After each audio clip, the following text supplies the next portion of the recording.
राष्ट्रीय आंदोलन से संबंधित प्रश्न है। क्वेश्चन है कि निम्नलिखित कथनों पर विचार कीजिए। पहला कथन है कि फैक्ट्री एक्ट 1881 औद्योगिक कामगारों की मजदूरी नियत करने तथा कामगारों को मजदूर संघ बनाने की दृष्टि से पारित किया गया था। यानी ये जो फैक्ट्री अधिनियम, सबसे पहला फैक्ट्री अधिनियम 1881 में आया था, उस वक्त लॉर्ड रिपन था। तो यह मजदूरों की मजदूरी नियत करने तथा उसे मजदूर संघ बनाने के लिए था। दूसरा कथन है कि एनएम लोखंडे ब्रिटिश भारत में मजदूर आंदोलन को संगठित करने के अग्रगामी थे। सबसे इसका सही जवाब क्या है? तो इसका जो पहला कथन है वह बिल्कुल करेक्ट है, लेकिन दूसरा कथन जो है वह करेक्ट, इसमें विचार करना है कि कौन से कथन सही हैं।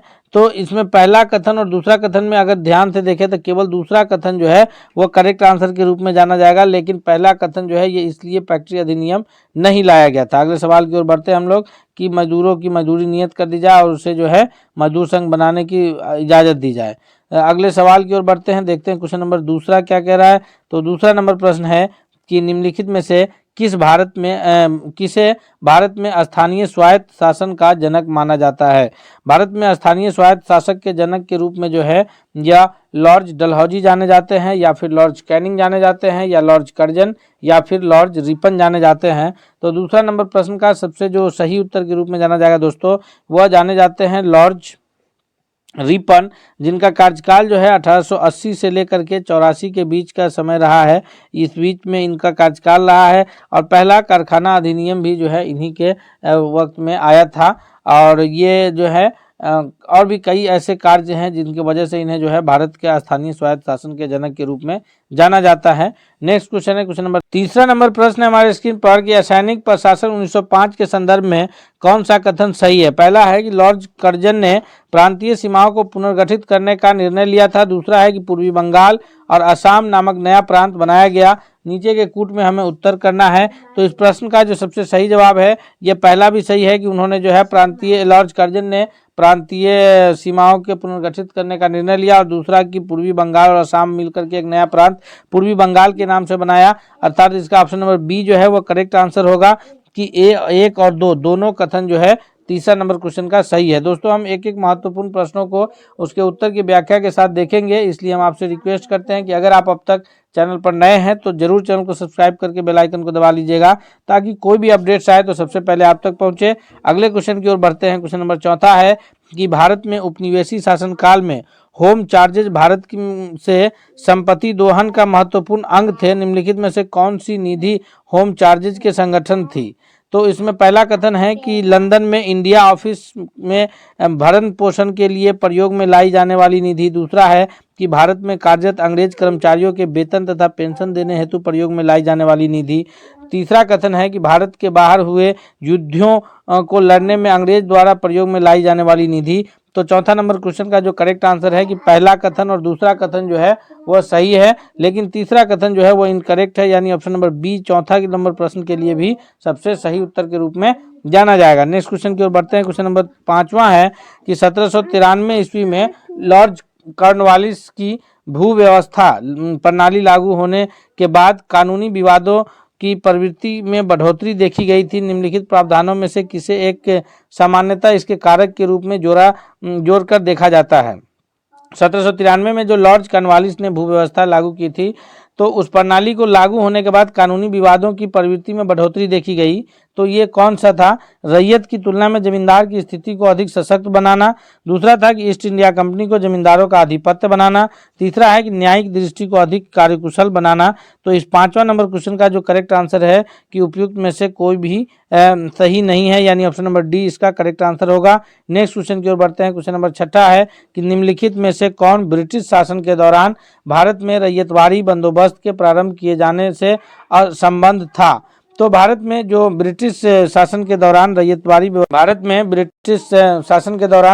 बंदोबस्त के प्रारंभ किए जाने से संबंध जो है लॉर्ड कॉर्नवालिस है, अलेक्जेंडर रीड है, थॉमस मुनरो है, या फिर इनमें से कौन सही है? इन कूट में हमें उत्तर करना है। तो 6 नंबर प्रश्न का जो सबसे सही कूट है वह अलेक्जेंडर रीड और थॉमस मुनरो, यानी ऑप्शन नंबर 6 का सी जो है वो करेक्ट आंसर के रूप में जाना जाएगा कि निम्नलिखित में से ब्रिटिश शासन के दौरान भारत की रैयतवाड़ी बंदोबस्त प्रारंभ करने के संबंध में जो है वो अलेक्जेंडर रीड और थॉमस मुनरो जो है वो करेक्ट आंसर। प्रश्न नंबर 7वां है कि महारानी लक्ष्मीबाई की जो समाधि है वह कहाँ स्थित है, वह मांडला में स्थित है या फिर मांडू में, जबलपुर में या ग्वालियर में।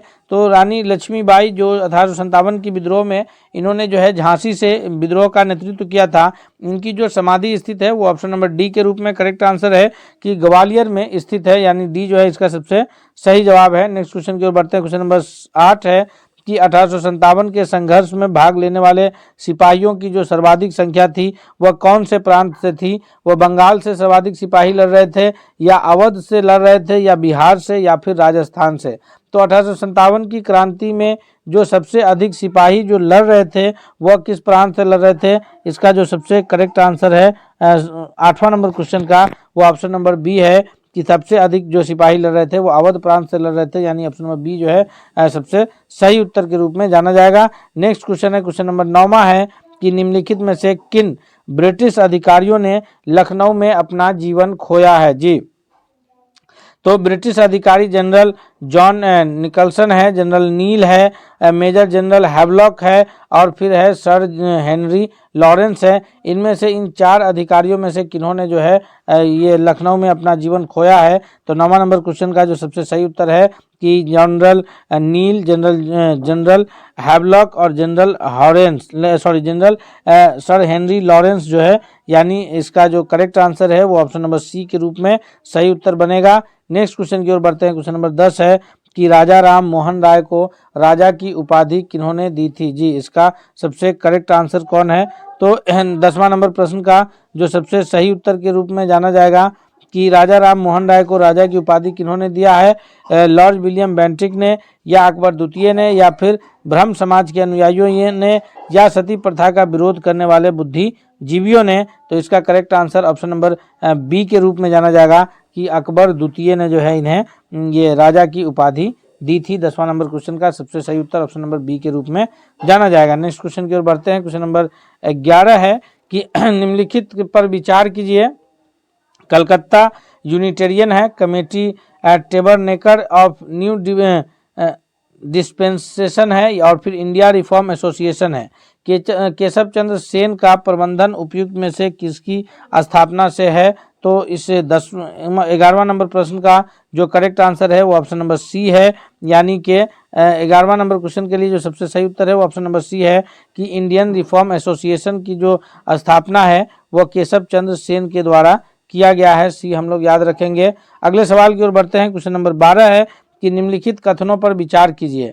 कथन है कि भारतीय राष्ट्रीय कांग्रेस का प्रथम अधिवेशन कलकत्ता में हुआ था, जो कि गलत है, क्योंकि भारतीय राष्ट्रीय कांग्रेस का जो प्रथम अधिवेशन है वह कहाँ हुआ है। भारतीय राष्ट्रीय कांग्रेस का प्रथम अधिवेशन ये मुंबई में हुआ है। 1885 ईस्वी में प्रथम अध्यक्ष कौन थे, WC बनर्जी, यानी व्योमेश चंद्र बनर्जी। दूसरा कथन है कि भारतीय राष्ट्रीय कांग्रेस का दूसरा अधिवेशन की अध्यक्षता दादा भाई नौरोजी ने की थी, जो कि सही है, क्योंकि दूसरा अधिवेशन जो है वो 1886 ईस्वी में कलकत्ता में हुआ और उसकी अध्यक्षता जो है वो दादा भाई नौरोजी किए थे। तीसरा कथन है कि भारतीय राष्ट्रीय कांग्रेस तथा मुस्लिम लीग दोनों ने लखनऊ में 1916 में अधिवेशन किया और उसमें समझौता किया। यह भी कथन सही है कि भारतीय राष्ट्रीय कांग्रेस और मुस्लिम लीग के बीच जो है 1916 में लखनऊ में अधिवेशन हुआ और समझौता हुआ, यानी दूसरा और तीसरा कथन सही है, पहला कथन गलत है। ऑप्शन नंबर सी के रूप में जो है वो करेक्ट आंसर जाना जाएगा। अगले सवाल की ओर बढ़ते हैं हम लोग। क्वेश्चन नंबर 13 है कि भारतीय राष्ट्रीय कांग्रेस का 27वां अधिवेशन किस स्थान पर हुआ था। दोस्तों, भारतीय राष्ट्रीय कांग्रेस का जो 27वां अधिवेशन था यह बहुत ही महत्वपूर्ण है, क्योंकि यह अधिवेशन जो है यह बिहार में भारतीय राष्ट्रीय कांग्रेस का प्रथम अधिवेशन था। ये कांग्रेस का टोटल 27वां अधिवेशन था, लेकिन बिहार की धरती पर यह भारतीय राष्ट्रीय कांग्रेस का प्रथम अधिवेशन था, जो कि पटना के बांकीपुर में हुआ था, याद रखेंगे। और यह जो है 1912 में हुआ था। कब हुआ था, 1912 में। 12 से बांकीपुर याद रहेगा। कैवां अधिवेशन था, 27वां। और बिहार का कैवां अधिवेशन था, तो बिहार का पहला अधिवेशन था। उसके बाद बिहार में दूसरा अधिवेशन होता है। 12 से 10 साल और ऐड कीजिए। 1922 में कहाँ होता है, तो वह गया में होता है, जो उसकी अध्यक्षता जो है चित्तरंजन दास करते हैं। और ये 27वां था, तो 10 साल बाद यानी 37वां अधिवेशन था बिहार का दूसरा। और ये भारतीय राष्ट्रीय कांग्रेस का 37वां। और हुआ कहाँ, ये गया में। कब, 1922 में। प्रथम कब हुआ, 1912 में। 27वां अधिवेशन था भारतीय राष्ट्रीय कांग्रेस का, पटना के बांकीपुर में हुआ। अगले सवाल की ओर बढ़ते हैं। 14वां नंबर क्वेश्चन है कि लंदन में इंडिया होम रूल सोसाइटी की को प्रारंभ किन्होंने किया था। लंदन में जो इंडिया होम रूल सोसाइटी को प्रारंभ करने का कार्य है वो एनी बेसेंट ने किया है, या फिर बीजी तिलक यानी बाल गंगाधर तिलक ने किया है, या महात्मा गांधी ने किया है, या फिर श्यामजी कृष्ण वर्मा ने किया है। तो लंदन में जो होम रूल लीग को शुरू किया, भारत में होम रूल आंदोलन को जो है वो एनी बेसेंट और बाल गंगाधर तिलक मिलकर के चलाए थे, लेकिन लंदन में जो है वो Shyamji Krishna Verma, option number D जो है सबसे सही उत्तर है 14वां नंबर प्रश्न के लिए। अगले सवाल की ओर बढ़ते हैं।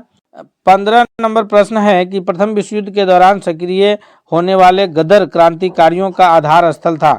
यानी प्रथम विश्व युद्ध जो 1914 से 1918 के बीच चला था, उस वक्त जो है ये सक्रिय होने वाले जो ये गदर क्रांति है, गदर पार्टी है, तो इसके क्रांतिकारी का आधार स्थल कौन सा था।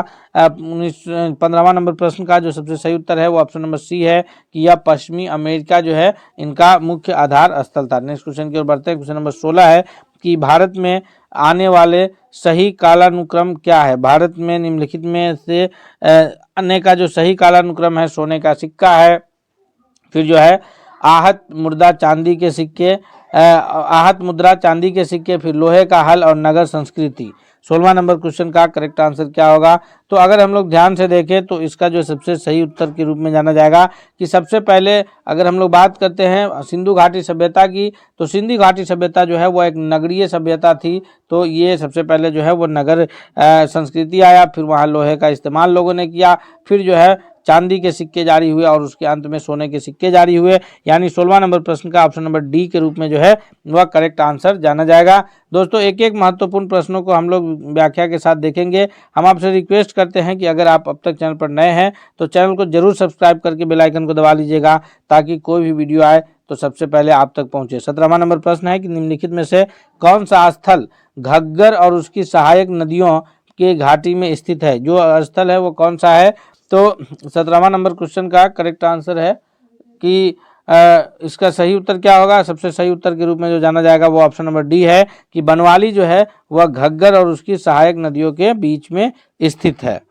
नेक्स्ट क्वेश्चन की ओर बढ़ते हैं। अगला प्रश्न देखते हैं। अगला नंबर क्वेश्चन है 18 है कि सिंधु घाटी सभ्यता के संदर्भ में निम्नलिखित कथनों पर विचार कीजिए। यह कथन कौन कौन से है। तो कथन है कि यह प्रमुखता लौकिक सभ्यता थी तथा उसमें धार्मिक तत्व यद्यपि उपस्थित था, वर्चस्वशाली नहीं था। दूसरा कथन है कि उस काल में भारत में कपास के वस्त्र बनाए जाते थे। जी 18वां नंबर क्वेश्चन का सही उत्तर क्या होगा, कौन सा कथन सही है कि यह प्रमुखता लौकिक सभ्यता थी, उसमें धार्मिक तत्व यद्यपि उपस्थित थे लेकिन उसमें वर्चस्वशाली नहीं थे। यह कथन भी सही है। दूसरा है कि उस काल में जो है कपास के वस्त्र बनाए जाते थे। यानी 18 का ऑप्शन नंबर सी जो है वह करेक्ट आंसर के रूप में जाना जाएगा कि ये जो दोनों पॉइंट्स हैं या दोनों करेक्ट आंसर के रूप में जाने जाएंगे। अगला सवाल है क्वेश्चन नंबर 19 है कि वर्ण व्यवस्था से संबंधित पुरुष सूक्त मूलतः पाए जाते हैं। ये 4 प्रमुख वेद जो हैं, जिसमें सबसे प्राचीन वेद है ऋग्वेद, सामवेद, यजुर्वेद और अथर्ववेद और मनुस्मृति। इनमें से किसमें के पुरुष सूक्त में जो है वह वर्ण व्यवस्था से संबंधित ये पाया जाता है। यानी समाज का जो है 4 वर्णों में व्यवस्थित किया गया था, ब्राह्मण, क्षत्रिय, वैश्य और शूद्र। तो ये जो मिलता है इसका उल्लेख 19वां नंबर क्वेश्चन का वह सबसे प्राचीन वेद यानी ऋग्वेद में मिलता है। ऋग्वेद को जो है वो 10 मंडल और 1028 सूक्त में विभाजित किया गया है और उसके पुरुष सूक्त में जो है यह मिलता है समाज के वर्ण व्यवस्था से संबंधित उल्लेख जो है पुरुष सूक्त से हमें इसकी जानकारी प्राप्त होती है। अगले क्वेश्चन की ओर बढ़ते हैं। क्वेश्चन नंबर 20 है कि भारत के किस स्थल की खुदाई में लौह धातु के चलन के प्राचीनतम प्रमाण हमें प्राप्त हुए हैं। वह कौन से स्थल है। तक्षशिला है, अजंती खेड़ा है, कौशाम्बी है या फिर हस्तिनापुर है। जी 20वां नंबर क्वेश्चन का सबसे सही उत्तर क्या है। तो दोस्तों 20वां नंबर प्रश्न का जो सबसे सही उत्तर के रूप में जाना जाएगा कि जिस स्थल से खुदाई से लौह धातु के प्रचलन का प्राचीनतम प्रमाण मिला है हमें, वह है ऑप्शन नंबर बी यानी अजंती खेड़ा से जो है वह लौह धातु लोहे के धातु के प्रचलन का प्रमाण हमें प्राप्त हुआ है।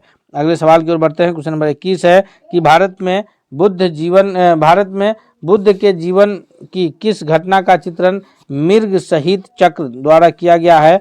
तो भारत में जो बुद्ध की कौन सी घटना, महाभिनिष्क्रमण या फिर संबोधि या प्रथम उपदेश या फिर निर्वाण, कौन सी घटना को जो है इससे संबंधित किया गया है? तो मृग सहित चक्र के द्वारा जो है जिस घटना का उल्लेख किया गया है वो उनका प्रथम उपदेश है। महाभिनिष्क्रमण जो है कहा जाता है कि उनके जो घर से वो निकले थे वो घटना जो है वो महाभिनिष्क्रमण कहलाता है। उनका प्रथम उपदेश जो है वो धर्म चक्र परिवर्तन के रूप में जाना जाता है, और निर्वाण जो है वो महापरिनिर्वाण के रूप में जाना जाता है। यह भी हम लोग याद रखेंगे। अगले सवाल की ओर बढ़ते हैं। क्वेश्चन नंबर 22 है। 22वां नंबर प्रश्न क्या कह रहा है कि निम्नलिखित में से कौन सा धर्म विश्व विनाशकारी प्रलय की अवधारणा में विश्वास नहीं करता है? बौद्ध धर्म इसमें विश्वास नहीं करता है, या जैन धर्म नहीं करता है, या हिंदू धर्म नहीं करता है, या फिर इस्लाम धर्म जो है इसमें विश्वास नहीं करता है। तो विश्व विनाशकारी प्रलय यानी दुनिया एक दिन पूरी तरह से खत्म हो जाएगी, ये बात में विश्वास कौन सा धर्म की अवधारणाएं नहीं है?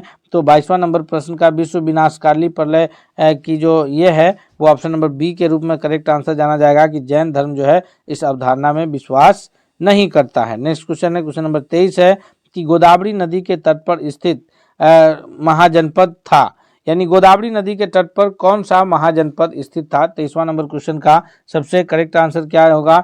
तो इसका जो सबसे सही उत्तर है अवंती, वत्स, अस्मक और कंबोज। तो इसमें से कौन सा जो है वह गोदावरी नदी के तट पर स्थित था? ऑप्शन नंबर सी के रूप में करेक्ट आंसर इसका जाना जाएगा कि गोदावरी नदी के तट पर स्थित महाजनपद जो है वो अस्मक है। नेक्स्ट सवाल की ओर बढ़ते हैं। क्वेश्चन नंबर 24 है कि मगध के किस प्रारंभिक शासन के राज्यरोहण के लिए अपने पिता की हत्या की एवं स्वयं इसी कारणवश उसके पुत्र के द्वारा वह मारा गया? तो इसका जो करेक्ट आंसर है यह है कि मगध साम्राज्य का जो प्रारंभिक शासक है, मगध साम्राज्य में जो सबसे पहले वंश की शासन की स्थापना हुई थी वह हर्यक वंश था। हर्यक वंश की स्थापना बिंबिसार ने किया। बिंबिसार जो है वह वैवाहिक नीति के द्वारा जो है अपने साम्राज्य के विस्तार किया था, और उसकी हत्या करके अजातशत्रु जो उसी बिंबिसार का ही पुत्र था उसने जो है शासक बना, और बिंबिसार का पुत्र अजातशत्रु उसकी हत्या करके शासक बना, और अजातशत्रु का पुत्र जो है उदयन वो अजातशत्रु का हत्या करके स्वयं शासन बना, और इस प्रकार जो है अजातशत्रु अपने पिता की हत्या की और पुत्र के द्वारा मारा भी गया। और तो ये ऑप्शन नंबर बी जो है 24वां नंबर क्वेश्चन का वह करेक्ट आंसर है। क्वेश्चन नंबर 25 है कि अशोक ने बौद्ध होते हुए भी हिंदू धर्म में आस्था नहीं छोड़ी, इसका प्रमाण कैसे मिलता है? तो यह तीर्थ यात्रा से मिलता है, या मोक्ष के मौज में विश्वास से, या फिर देवनाम प्रिय की उपाधि से, या पशु चिकित्सालय खोलने से? तो अशोक ने जो है प्रियदर्शी या देवनाम प्रिय की उपाधि धारण की थी, तो इसलिए कहा जाता है कि अशोक ने कलिंग विजय के पश्चात जो है वो अपना ये किया था, और इन्होंने जो है बौद्ध धर्म अपना लिया था। तो और अपनी बेटी जो है को ये बौद्ध धर्म के प्रचार प्रसार के लिए इन्होंने श्रीलंका भी भेजा था, पुत्र महेंद्र और बेटी संघमित्रा को, और लेकिन फिर भी इनकी जो हिंदू धर्म के प्रति आस्था नहीं छोड़ी थी, इसका प्रमाण इस बात से मिलता है कि इन्होंने देवनाम प्रिय की उपाधि धारण की थी। अगले सवाल की ओर बढ़ते हैं दोस्तों। क्वेश्चन नंबर 26 है कि निम्नलिखित को सुमेलित कीजिए। ये एक तरफ जो है नाम है, दूसरी ओर कौन सी प्रकार की चट्टाने हैं? स्लेट, ये कौन सी चट्टाने हैं? लिग्नाइट है, बॉक्साइट है और ग्रेनाइट है। यह किस प्रकार के खनिज है, इसका हम लोग को सुमेलित करना है। तो 26वां नंबर प्रश्न का सबसे करेक्ट आंसर क्या होगा? स्लेट जो है यह कायांतरित सेल है, उसी प्रकार जो है लिग्नाइट जो है यह अवसादी सेल है। बॉक्साइट जो है यह कौन सा है? तो बॉक्साइट जो है यह अलौह खनिज है, यानी इसमें लोहे का अंश नहीं पाया जाता है। और ग्रेनाइट जो है यह आग्नेय सेल है, यानी अगर ध्यान से देखें तो ए का दूसरा, बी का चौथा, सी का तीसरा और डी का पहला। ऑप्शन नंबर बी जो है 26वां नंबर प्रश्न के लिए सबसे सही उत्तर के रूप में जाना जाएगा। दोस्तों अगला क्वेश्चन है कि सूची 1 को सूची 2 से सुमेलित करना है, जो कि भारतीय संविधान से रिलेटेड प्रश्न है कि भारतीय संविधान का भाग 9, भाग 8, भाग 4A और भाग 9A इसका जो है संबंध किससे है? संघ क्षेत्र से है, नगर पालिका से है, पंचायत से है और मूल कर्तव्य से है। तो अगर हम लोग इस पर ध्यान विचार करें तो भारतीय संविधान का जो भाग 9 है इसका संबंध जो है वो पंचायत से है। उसी प्रकार भारतीय संविधान का जो भाग 8 है इसका जो संबंध है वो किससे है? तो यह भाग की बात हो रही है। भाग 8 का जो है संबंध नगर पालिका से है, भाग 8 का संबंध जो है वो संघ क्षेत्र से है।